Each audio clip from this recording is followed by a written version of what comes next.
Bonjour à toutes et à tous. Alors, je vais parler un tout petit peu plus fort parce que je me suis aperçu dans mes vidéos que le son n'était pas terrible.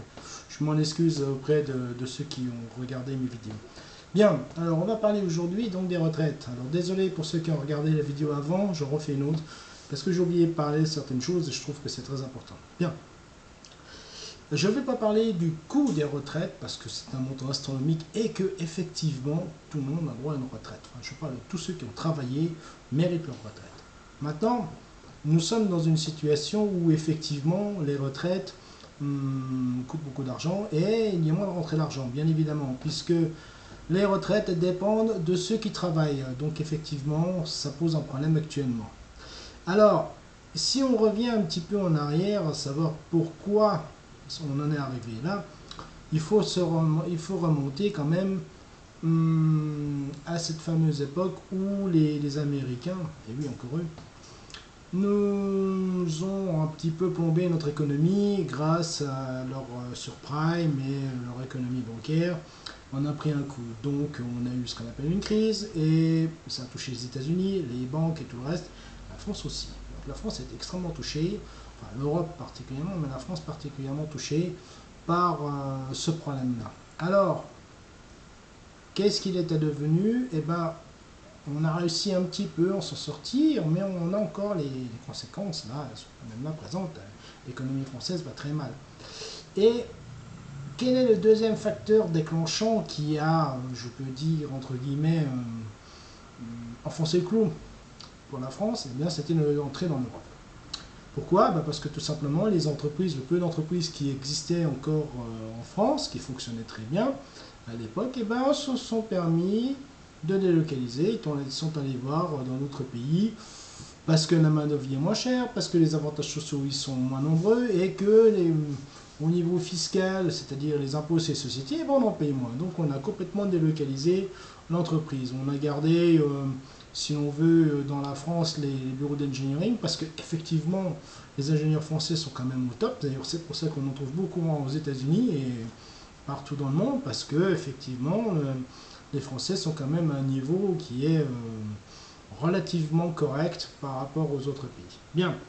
Alors maintenant, il y a aussi un autre problème dans les retraites, qui est épineux, celui-là, je suis désolé, mais il faut en parler. Ce sont ceux qui, effectivement, n'ont, entre guillemets, jamais travaillé. Je veux parler, bien évidemment, des politiques.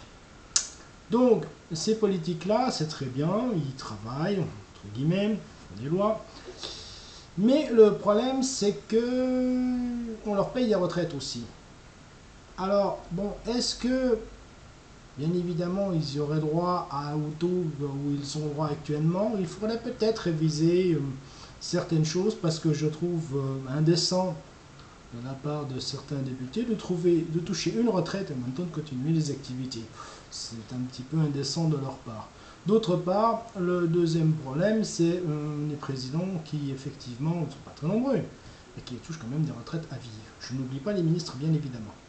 Alors, est-ce que on peut continuer ainsi ou est-ce que les Français vont réagir? Je pense qu'il faudrait quand même un petit peu un jour se creuser la tête, ou peut-être avoir un président comme M. Macron, on ne sait jamais, qui va peut-être se poser le problème à savoir qu'est-ce qu'on va faire dans l'avenir. Parce qu'il faut quand même les financer, ces retraites-là.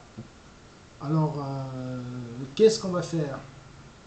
On a deux problèmes. Le premier problème, c'est l'économie. L'économie va mal, donc automatiquement les retraites vont mal. Le deuxième comment dirais-je, facteur auquel ça a été aggravé, c'est tout ce qui a été mis en pré-retraite. Évidemment, pendant un certain temps, on a trouvé plus intéressant de mettre des personnes en pré-retraite dans l'espoir d'embaucher des personnes. C'est tellement illusoire, ça n'a fait qu'agrossir la dette pour tous ceux qui étaient en retraite. Donc ça n'a rien arrangé. C'est comme les 35 heures. Exactement le même problème. Donc, maintenant, comment faire pour résoudre ce problème-là? Il n'y en a pas 36.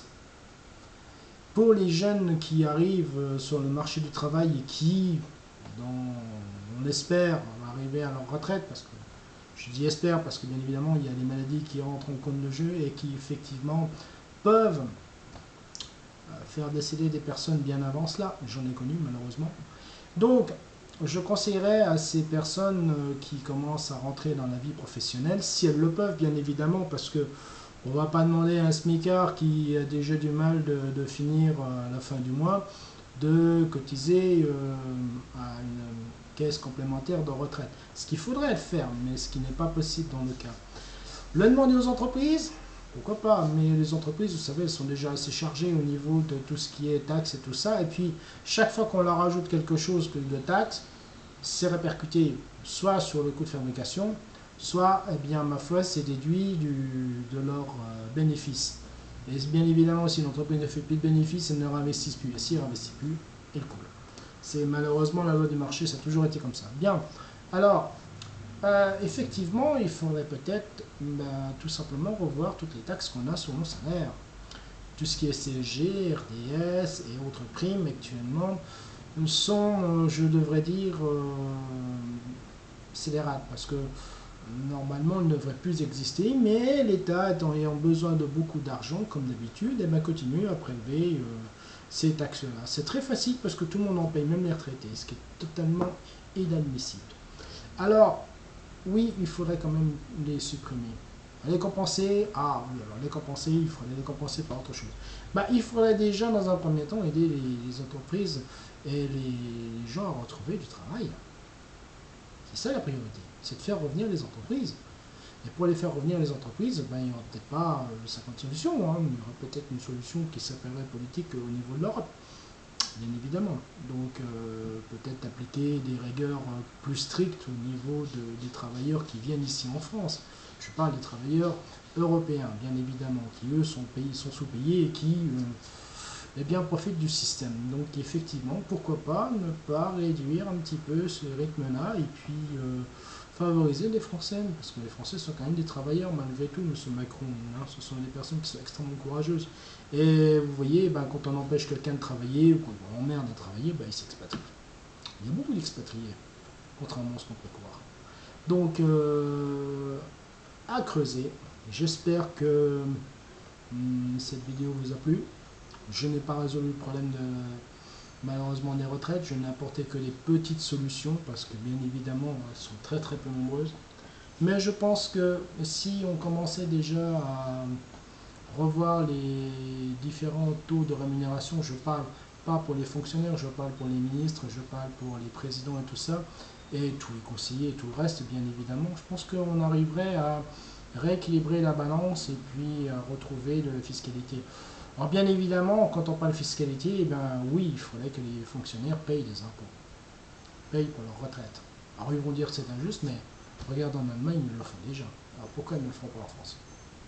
Je sais que c'est l'État qui paye et que bon, c'est pas quelque chose de discret, mais ça permettrait de faire ramener un petit peu les salaires et puis tous ceux qui sont aussi, je ne parle pas en fonction publique, je parle aussi dans les ministères, bien évidemment, hein, donc ministère et puis président et tout ce qui s'ensuit, donc payez les impôts, messieurs, faites comme tout le monde.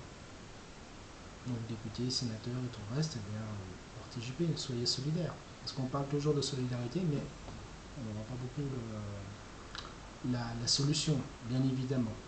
Voilà, messieurs, dames, donc si vous avez des suggestions, allez-y, et puis si ça fait lieu d'une nouvelle vidéo, pourquoi pas. Je vous remercie, bonne journée.